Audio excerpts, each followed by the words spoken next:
It was a bright Thursday afternoon, the kind of day where sunlight poured in through the diner's windows and painted the checkered floors in golden stripes.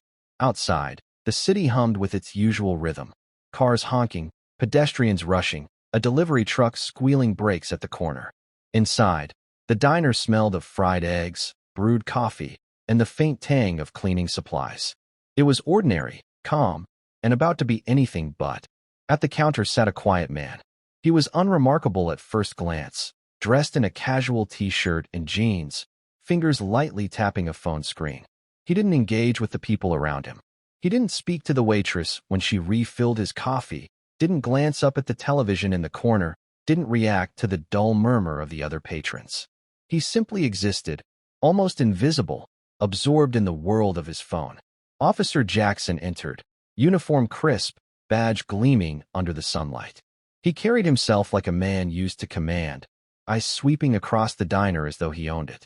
His gaze landed on the quiet man at the counter, and his expression shifted to a faint smirk. The phone was too casually placed near the edge.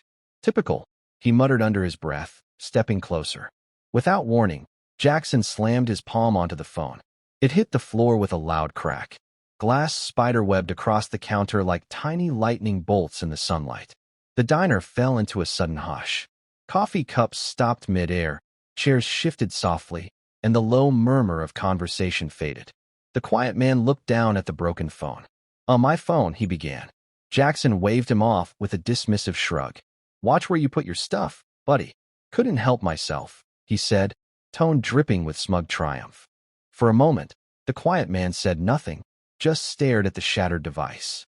Then he looked up, and the diner seemed to tilt slightly. Officer Jackson's smug confidence faltered.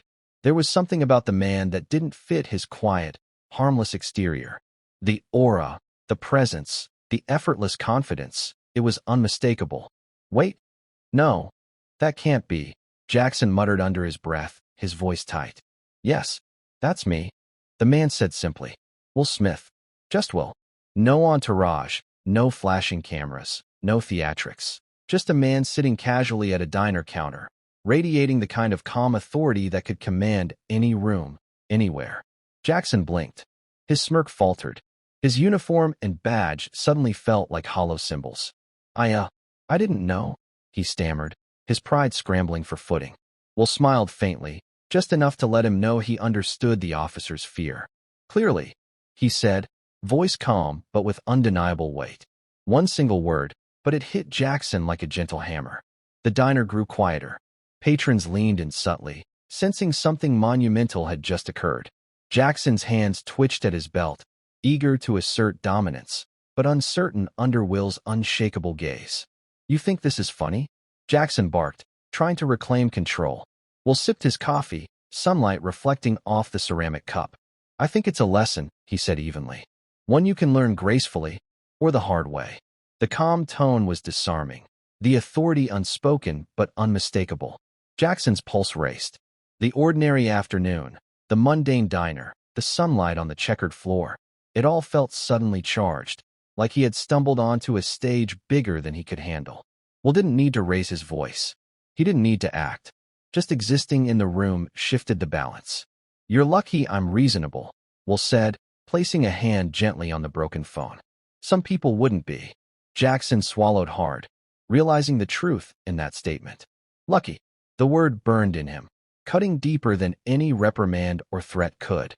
For the first time that day, he felt the weight of reality. He had crossed someone who could dominate attention and control outcomes without raising a hand. The diner's atmosphere shifted. People were whispering now, stealing glances, phones subtly angled to capture the scene. The quiet man, Will Smith, sat back, calm, a master of timing, letting every observer feel the tension without forcing a single move. Jackson could feel heat rising to his face.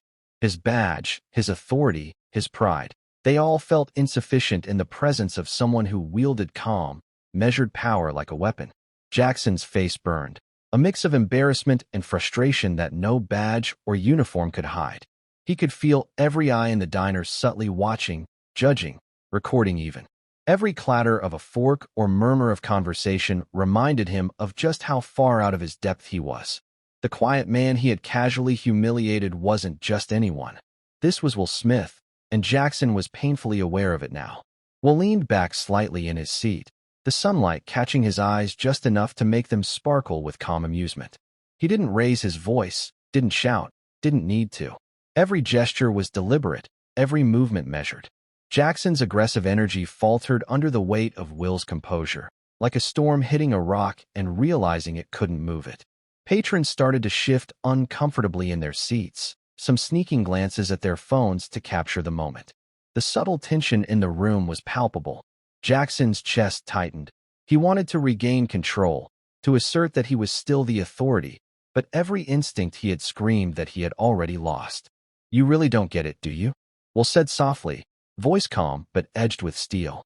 "I don't need to yell, I don't need to fight, and I don't need to prove anything. This," he gestured toward the shattered phone, "this teaches more than any argument could." Jackson's jaw tightened. His pride, already fragile, was being dismantled slowly, methodically. He opened his mouth to say something, but the words caught in his throat. Around him, the diner seemed to shrink, the sunlit afternoon suddenly charged with tension that wasn't just about a phone.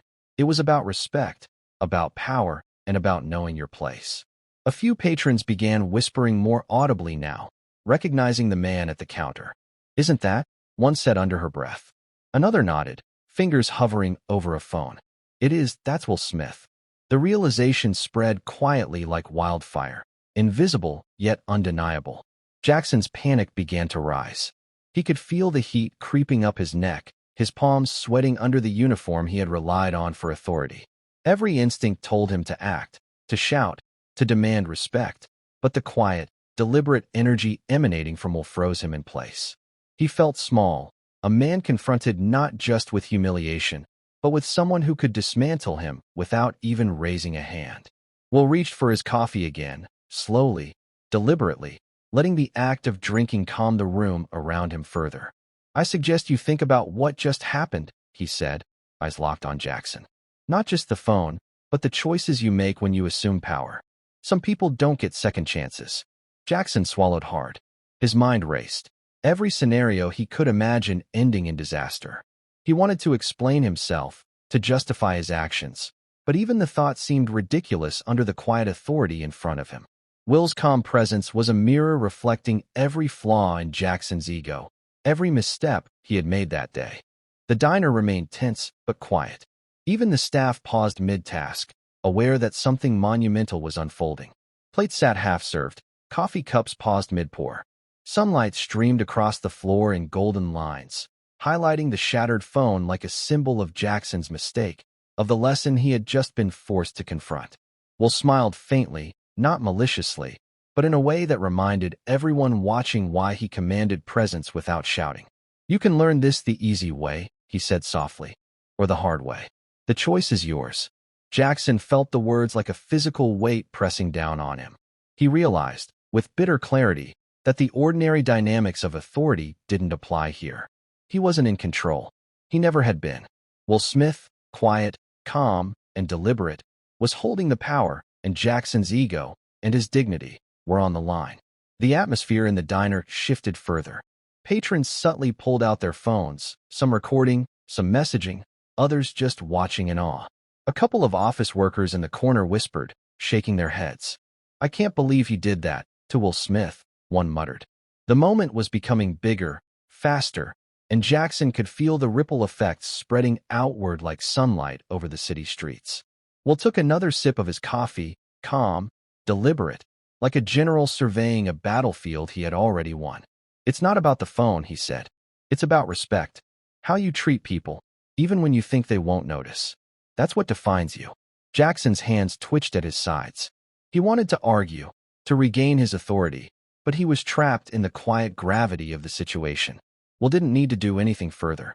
The presence alone was enough to dismantle his confidence, expose his missteps, and teach the lesson without raising a single hand. A soft murmur ran through the diner as people quietly discussed what they had seen.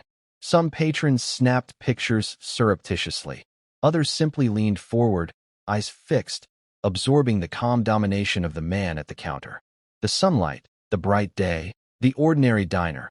All of it had become a stage for a quiet display of power that would not be forgotten. Jackson's throat felt dry. He could feel the weight of every patron's gaze, every whispered word, every quiet recording. He had created this chaos, and now, under the gentle but unyielding pressure of Will Smith's presence, he had no choice but to endure it. The shattered phone was not just broken glass. It was the symbol of his mistake, a lesson carved into a mundane Thursday afternoon that would follow him long after the sunlight faded.